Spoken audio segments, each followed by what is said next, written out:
Първо, разкажи как се чувстваш в България. Адаптира ли се вече към всичко тук, към работата си, след тези няколко месеца, в които си част от Левски? Вече минаха точно 2 месеца, откакто съм в София и съм много щастлив. Истината е, че животът тук към момента е много лесен. Ходя да пазарувам, мога да шофирам спокойно, а в Левски съм много, много доволен. Хората са изключително мили. Сега се намираме и в една фаза на промяна, на преход.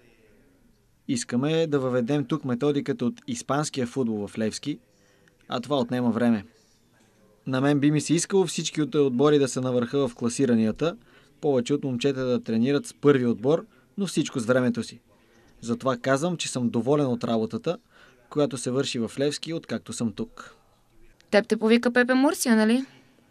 Да, тук съм, защото Пепе ме потърси. Той и неговия помощник Пиндадо бяха подписали с първи отбор. С Пепе се познаваме и той ме потърси с предложението да дойда като методист в Левски. Истината е, че дори не се и замислих. Не се замислих. Предизвикателството да отидеш в една нова страна като България, която е с традиции в футбола и в отбор като Левски, наистина много ми допадна и веднага казах да.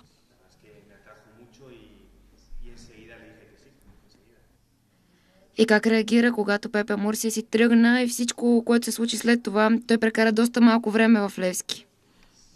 Да, в испанската преса прочетох, че той прекара в Левски само 55 дни. Беше като малък шок за мен, защото говорехме много по телефона, виждахме се на Герена. Той беше моят ментор, човекът, който ме доведе тук и ме заболя много от това, че си тръгна. Но светът на футбол е такъв. Затваря се една врата, за да се отвори друга. И това, което днес е нещастие, трябва да се превърне в радост. Пепе е страхотен треньор и отборът, в който ще отиде, със сигурност ще триумфира. Какво смяташ, че не му достигна, за да продължи в Левски? Какво не му достигна? За 55 дни трудно може да се прецени. Решението беше много бързо. Трябва да го приемем, защото е взето от ръководството. Но може би това, което не достигна, беше малко търпение от страна на всички.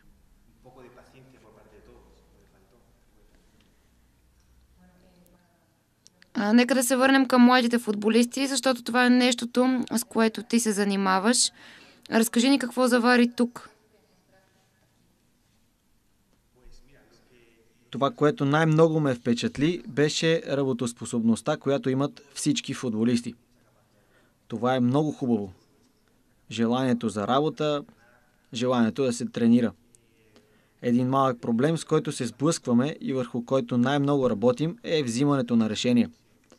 Играчите физически нямат никакви проблеми, работят добре. Технически също.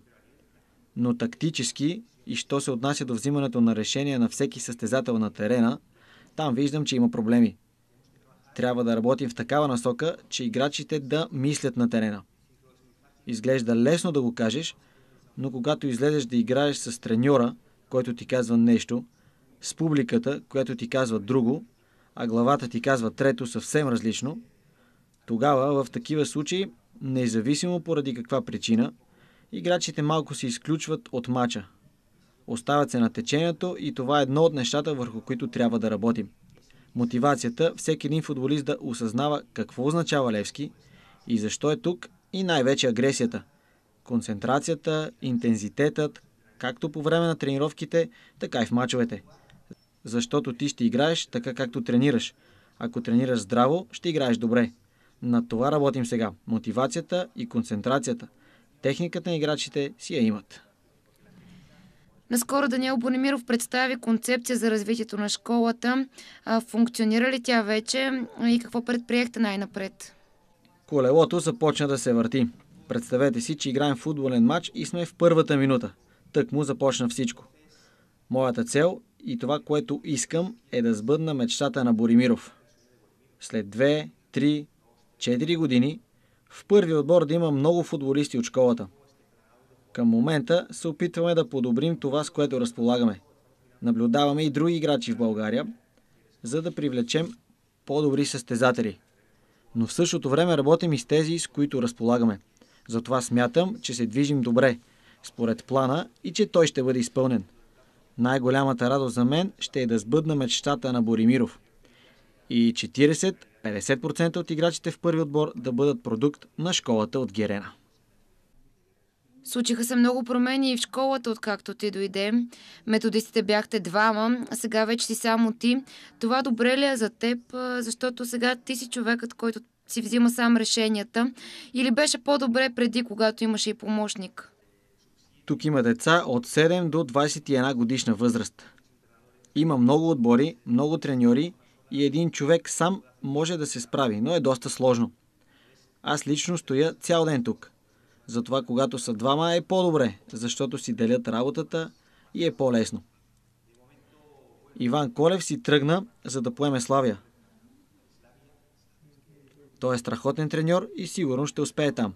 Така че колкото повече помощ има, толкова по-добре. Аз обичам да работя в екип и колкото повече хора работим за една цел, е много по-добре.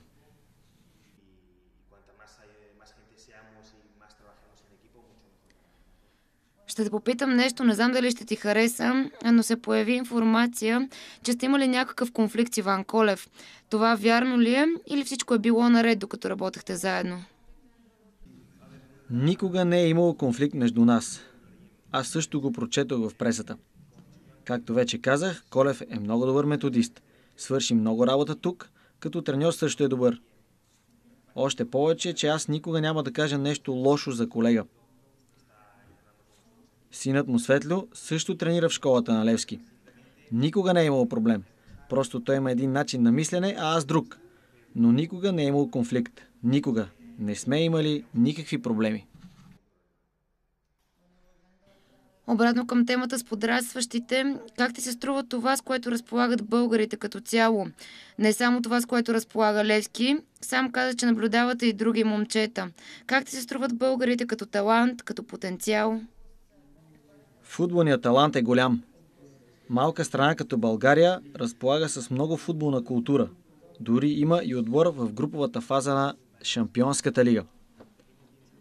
Вроденият талант в технически план е на много високо ниво. Това, което трябва да направим сега е тази техника да я сработим с тактиката, мотивацията, концентрацията, защото това, което виждам в тази част на Европа, в старата Югославия, в Румъния, в България, играчите са много анархични, т.е. искат да се справят само с техниката. Но съвременният футбол трябва да се работи върху всичко.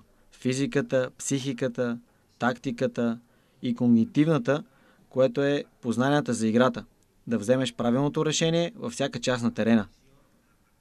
Но от таланта в България определено съм впечатлен. Много от моите футболисти не могат да продължат напред. Остава да играят в по-ниските дивизии и не могат да стигнат до първи отбор. Това е проблем, който много се дискутира в България. Ти забелязал ли си го и смяташ ли, че наистина е трудно да се стигне до първи отбор? Да направиш скок в професионалния футбол е много сложно, защото освен физически и технически, трябва да си много добре подготвен и ментално. Аз винаги говоря за мотивацията и за ефективността, защото коефициентът на полезно действие е съчетанието от таланта и мотивацията. Има много играчи, които са невероятно талантливи, но губят мотивация. Защо? Ами защото едва на 18, 19, 20 години печелят малко пари и вече си мислят, че животът им е уреден. Тогава идват проблемите. Друг пример са футболисти, които тренират един или два пъти с първи отбор и губят мотивацията. Защо? Защото смятат, че вече са постигнали всичко. Точно там идва и най-трудната работа. Защото да стигнеш до първия състав не е най-трудното. Да се задържиш, това е най-трудната част. Защото пътя до там е много хубав, всички те подкрепят, но да останеш в първи отбор е сложно, защото тогава ще започнат да искат от теб резултати и ефективност и всеки ден ще трябва да даваш 100% от себе си. Именно за това и трябва да си много добре подготвен. Именно това правим в школата. Подготвяме ги по такъв начин, че когато стигнат до първи отбор, да са много добре подготвени, за да се задържат. Колко време според теб ще е необходимо за момчетата от школата на Левски да се интегрират И смяташ ли, че това ще се отрази и на останалите отбори в България да направят подобна крачка като тази с концепцията за развитие на детската школа? Такава е нашата идея. Тя е такава, че всеки отбор може да я наложи в школата си. Ние искаме момчетата от набор 9-9, 9-8, 9-6, 9-7, тези 4 набора вече могат да се интегрират в първия състав. Това е кратък период, но такава е идеята. Затова и казвам, че след като вече талантът и техниката са на лице, трябва да работим за мотивацията. Когато стигнат до там, да не се отказват и да продължават да се влагат в тренировките, така както са го правили в първия ден. Колко е трудна реализацията на тази концепция, защото за нея сте заимствали идеи от държави като Германия, Испания и от един от най-добрите клубове в Европа. Цялата тази информация как се събира, обработва и реализира? Относно информацията, тя е там. Всеки отбор разполага със своя философия и традиции. Най-важното не е да се копира начина на работа на Барселона или Байер Мюнхен. Най-важното е да разбереш с какво разполагаш, каква е историята на Левски, какви са традициите на този клуб, кое е довело Левски до 100 годишнината му или благодарение на какво отборът е триумфирал в миналото. Това е информацията, която ни трябва на нас. И вече оттам адаптираме всичко към различните методики на работа. Например, какво и как се прави в Испания. Ако ни интересува и можем да го наложим тук, го правим. Или как се работи в Германия. Може не всичко там да е добро, не всичко, което се прави в Испания, може да ни е полезно на нас. Затова нашата начална точка е историята и традициите в Левски и след това искам да вземем най-важното, най-доброто от всяка страна и да го пренесем тук. Ти имаш голям опит, работил си с Рафаел Бенитес, което впечатлява много хора. Разкажи малко повече за това, с което си се занимавал, откакто си във футбола.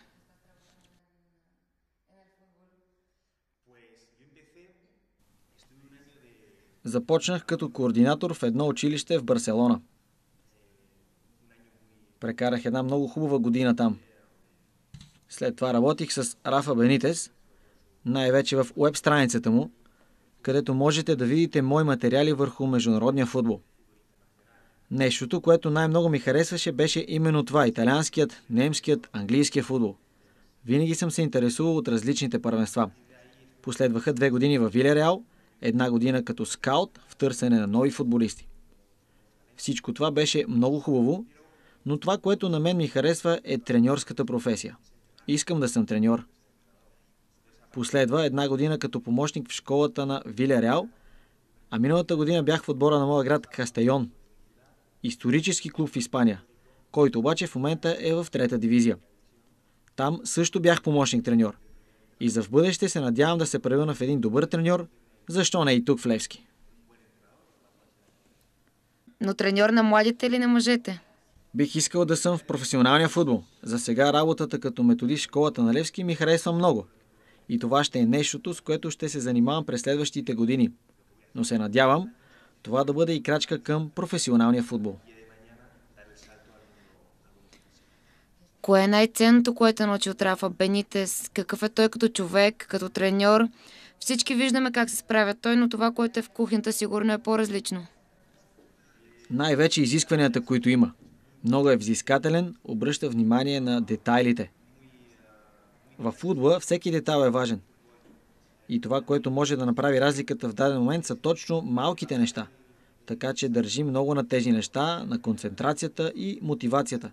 Определено, това бих изтъкнал най-вече.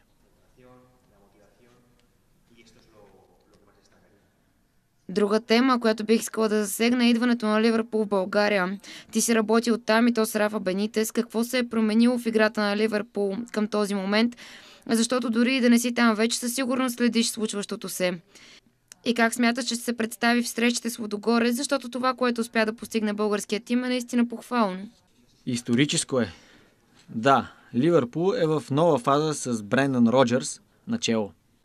Не знам дали сега имат повече пари, но поне са склонни да харчат повече в сравнение с времето, когато там беше Рафа Бенитес.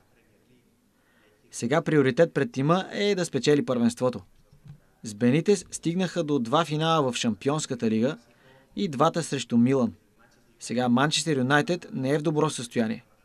Челси е в състояние на преход, В Манчестър Сити бяха вложени много пари, но не може да направи нужния скок. Затова този може да е идеалният момент за отбор като Ливърпул да спечели Висшата лига. Ти продължаваш ли да поддържаш контакт с Рафа Бенитес? Допитваш ли се до него за съвети? Да, с неговия щаб поддържаме връзка. Най-вече с Чави Валеро, треньорът на вратарите. Добре са в Италия, в Наполи. Жалко е, че не успяха да се класират за групите на Шампионската лига, но вярата ми в Рафа Бенитес е на 100%. За мен той е идол, едно огледало, в което да се огледам. И съм сигурен, че ще триумфира в Наполи.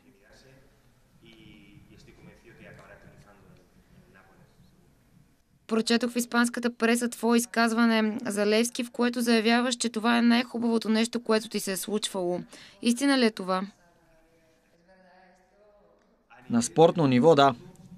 Това е най-хубавото, което ми се е случило, защото шансът да натрупам опит, да изляза извън пределите на страната ми, да има клуб, който да ми вярва и да иска да работя за него, за мен това е невероятен шанс. В професионалния ми живот наистина най-хубавото, което би могло да ми се случи. Затова след като от Левски са заложили на мен, сега аз трябва да дам най-доброто от себе си. Затова се раздавам всеки ден на 100% в работата си и искам да помогна на клуба да израства. Сега моментите са трудни, но моята идея и това, което правя, е да помогна на Левски с всичко, с което мога.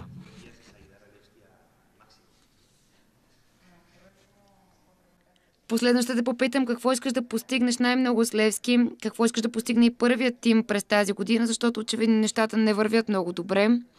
Сега предстои и тежък матч, и то на празни трибуни. Какво би казал в заключение на нашия разговор? Моето желание е да виждам отбора възможно най-високо. Ситуацията в момента не е най-добрата, но вярвам напълно в работата на Георги Иванов и на целия отбор. Сигурен съм, че в края на този сезон първият отбор ще ни зарадва много. Просто трябва търпение. Относно школата, надявам се, че сега дори всичко да се движи по-бавно и е трудно да се видят резултати, там има нужда от повече време.